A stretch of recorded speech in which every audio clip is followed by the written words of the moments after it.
Good morning. Tasty स्वाद या YouTube चॅनलमध्ये आपल्या सगळ्यांचं खूप खूप स्वागत आहे.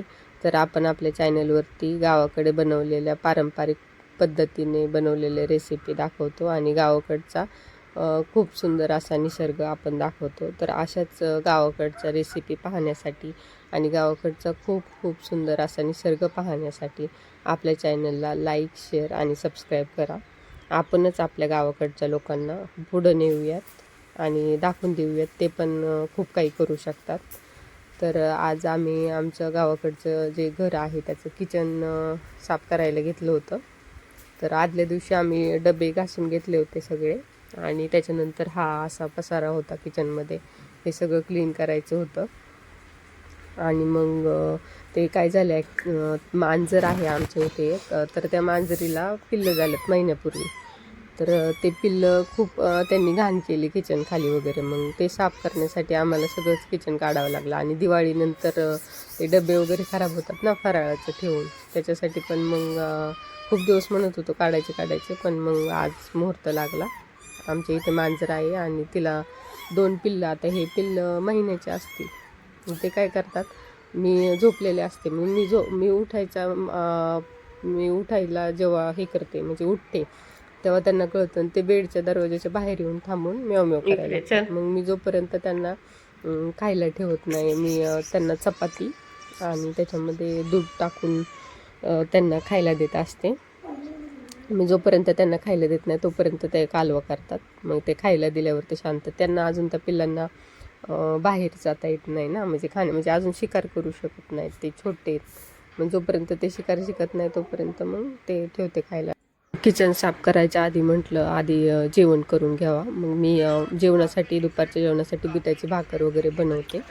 तर त्याचा व्हिडिओ तुम्हाला पाहिजे असेल तर तसं मला सांगा, मग मी तुम्हाला तो व्हिडिओ देईल. आणि बाहेर बसून मग मी जेवण केलं आणि त्याच्यानंतर मग रॅकवरचे सगळे भांडे वगैरे आम्ही बाहेर काढले घासण्यासाठी. कारण की किचनमध्ये तेवढे भांडे घासता येत नाही ना. मग जास्त भांडे असतील तर मग आम्ही बाहेरच घेतो. आणि मग त्याच्यानंतर मी सगळं झाडून वगैरे घेतलं.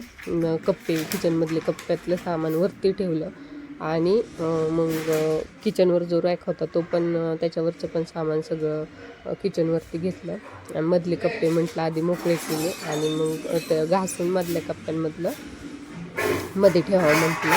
म्हणजे वरच्या किचनवरचं मधल्या कप्प्यांमध्ये ठेवावं आणि मग नंतर वरचं किचन क्लीन करावं. असं सगळं करून किचन मोकळं करून घेतलं. तेवढ्यामध्ये मग पाणी प्यायलासुद्धा टाईम नव्हता. मग मी जेवणानंतर 1 तासानंतर ग्रीन टी पिते. मग ग्रीन टी पिले आणि ग्रीन टी पिल्यानंतर थोड्या वेळाने मग पाणी पिले. त्याच्यानंतर मग सगळं फ्रीज मागचं वगैरे जाळ्या वगैरे सगळ्या काढून घेतल्या. खूप दिवस झाले किचन आवरले नसल्यामुळे सगळा राडा होता किचनमध्ये. सगळं झाडून घेतलं आणि मग म्हटलं की किचनमधलं ते घासून घ्यावा. झाडल्यानंतर आई पण मला मदत करू लागत होत्या. मग आईंनी मला सगळे म्हणजे भांडे होते किचनमधले ते सगळे घासून दिले. मग ते भांडे मी घासल्यानंतर पालथी घातली काही रॅकवरती आणि काही चटई हातरली होती त्याच्यावरती मांडून ते सगळे सुकून घेतले. त्याच्यानंतर मी जे किचनमध्ये मधलं होतं ते सगळं म्हणजे मधला पार्ट होता किचनचा जो मधला कप्पा असतो तो झाडून तिथे खूप असे झुरळं जाऊन बसले होते. ते सापटीमध्ये झुरळं जाऊन बसतात ना, मग त्याच्यासाठी त्यांनी तिथे अंडी वगैरे पण घातली होती. मग ते सगळं झुरळं वगैरे त्यांच्या अंडी ते सापटीमध्ये सगळं क्लीन करून घेतलं. आणि ते मांजरांनी घाण केल्यामुळे आता ते छोटे पिल्ले त्यांना बाहेर जाता येत नाही ना, त्याच्यामुळे मग ते किचनच्या मागे काही आपण किचनच्या मध्ये ठेवलं असेल त्याच्या मागे जाऊन घाण करतात. म्हणून मग ते किचनचे कप्पे सगळे घासून घेतले. कारण की आपण जे मध्ये जो टप्पा असतो किचनचा त्याच्यामध्ये आपण पेपर अंथरतो. मग ते पेपरमुळं ते काय होतं, तेलकट वगैरे आपण किटली ठेवली ना मग ते सगळं किचनला तेलकट होतं. आणि म्हणून मग ते सगळं कप्पे वगैरे घासून घेतले. आणि त्याच्यानंतर मग असा पेपर चिटकला होता. आता आपण जर पेपर टाकला तर ते असं नाही का तेलकट होऊन तो चिकटतो आणि मग ते खूप असं त्याला खूप वेळ घासून काढावं लागतं. मग ह्याच्यासाठी मी ह्यावेळेस किचनचे जे मधले कप्पे आहेत त्याच्यामध्ये अंथरण्यासाठी दुसरं काहीतरी आणलेलं आहे. तुम्हाला मी ते दाखवते थोड्या वेळाने, जेव्हा ते आणतील तेव्हा. मग त्याने काय होतं, ते हे असं पेपर सारखे बदलायची गरज नाही आहे, किंवा जे पेपर खराब होतात नाही का पाणी पडल्यामुळं, तेल पडल्यामुळं, ते हे करायची गरज नाही. मग किचन आम्ही साफ करून घेतलं. त्याच्यानंतर हे जे दिसते हे बॅनरसारखं जे कापड असतं याचं, आणि मग ते अंथरून घेतलं. मग याच्यामुळे ते खराब पेपर जसे सारखे खराब होतात, हे खराब पण होत नाही आणि चिटकत पण नाही. मग मी ॲक्च्युली मिशोवरनं मागवलेलं 1 मीटर मागवलेलं, तर ते मला पुरलं नाही. फक्त हे जे किचनमधले 2 कप्पे असतात, त्या 2 कप्प्यामध्ये ते अंथरलं. आणि रॅकवरचे जे आपण रेग्युलरली यूज करतो जो कप्पा नाही का, ग्लास वगैरे ठेवण्यासाठी, त्या कप्प्यामध्ये अंथरलं आणि पुरलंच नाही. मग म्हटलं ठीक आहे की अजून 1 मीटर मागवलं. आणि त्याच्यानंतर जे प्लॅस्टिकचे डबे वगैरे होते, म्हणजे जे नाही का फक्त राडा करतात, काही कामाचे नाही, नुसतं ठेवून कंटाळा आला होता त्यांना, मग ते एका गोणीमध्ये भरले. आणि मधले जे कप्पे क्लीन केले होते त्याच्यामध्ये जे आपलं एक्स्ट्रा सामान असतं, साबण वगैरे, हे हँडवॉश, ते ठेवलं. आणि झुरळ होऊ नये म्हणून मागच्या वेळेस ते हे आणलं होतं, झुरळाचं औषध. हे असं डॉट वगैरे टाकायचं असतं, ते जास्त पडलं माझ्याकडनं. आणि मग ते सगळं कोपऱ्यांनी जिथं झुरळं असतात, होण्याची शक्यता आहे, तिथे थोडं असं टाकून दिलं. त्याच्यामुळे मग ते झुरळ जरी आली तरी ते मरतात आणि त्यांची झुरळ येण्याची शक्यता कमी असते.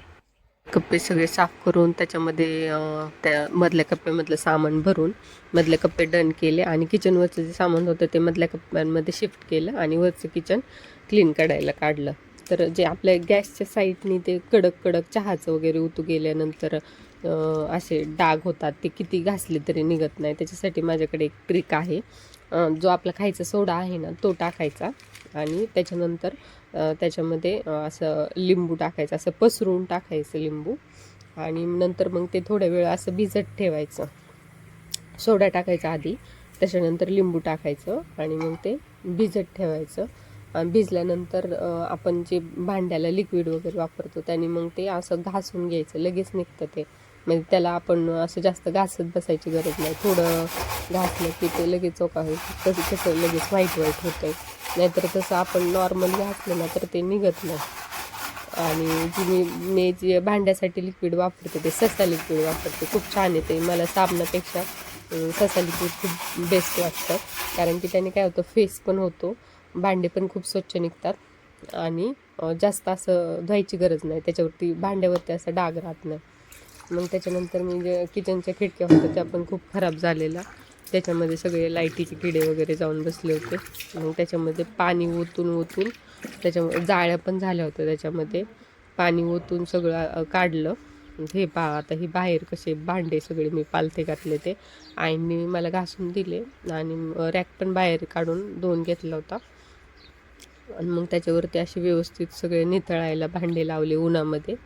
गावाकडे हा खूप छान फायदा असतो की नाही का, ऊन लगेच अवेलेबल असतं. तसं सिटीमध्ये ऊन पाहायलासुद्धा असं थोडं लांबचा प्रवास करावा लागतो.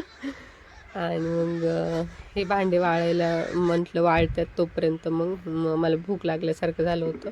मग मध होता, म्हणजे हा एकदम प्युअर मध आहे. आम्ही आमच्या डोळ्यासमोर ते जे लोक असतात मध देणारे त्यांच्याकडनं घेतला आहे, पिळून वगैरे नाही का. खूप मस्त लागतं, खूप टेस्टी.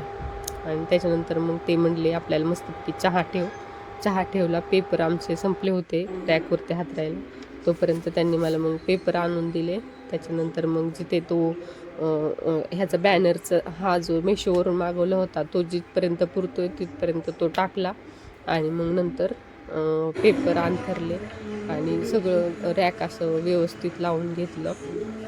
बघा आता किती डिफरन्स वाटतो, किती म्हणजे एवढं भारी वाटतं ना किचन साफ केल्यावरती. असं सगळं स्वच्छ दिसतं. इथे आम्ही आमचे धान्य वगैरे आणि पाय पुसण्या, फरशीचे कपडे वगैरे ठेवतो. आणि त्याच्यानंतर हे आमच्या खिडक्या आणि लगेच अशी गावाकडची हवा एवढी अवेलेबल आहे ना, तर ते एक्झॉस्टर वगैरे लावायची किचनसाठी म्हणजे गरज नाही पडत गावाकडे. त्याच्यानंतर मग मी ह्या जे पाय पुसण्या आहेत ह्या मिशोवरून ऑर्डर केल्या होत्या. त्याचे जर अंथरल्या ना तर मग हे होतं, म्हणजे सारखं ओलं होत नाही, सारखी फरशी खराब होत नाही, किंवा असं पायाला आपल्याला कधी लागल्यासारखं जाणवतं ना. तर मग अशा पाय पुसण्या आधी मी रेग्युलर साध्या पाय पुसण्या अंथरत होते, मग नंतर ह्या आणल्या. असं करून मग चहा घेत ही जी संध्याकाळ आहे ही संध्याकाळ एन्जॉय केली. खूप गावाकडचं वातावरण खूप भारी. मला सनसेट आणि सनराईज खूप आवडतं, खूप म्हणजे खूप प्रमाणाच्या बाहेर. त्याच्यानंतर बेडमध्ये पडायला आले. म्हटलं थोडा आराम करावा, आता खूप दगदग झाली. तर एवढं सुंदर वातावरण मला पाहण्याचा चान्स भेटला, त्याच्याबद्दल खरंच मी खूप खूप आभारी आहे. आपल्याला हा व्हिडिओ आवडला असेल तर नक्कीच आपल्या व्हिडिओला लाईक, शेअर आणि सबस्क्राईब करा. नंतर हा आणि असेच गावाकडचे नवनवीन व्हिडिओ पाहण्यासाठी प्लीज आपल्या चॅनलला लाईक, शेअर आणि सबस्क्राईब करा. Thank you so much. थँक्यू.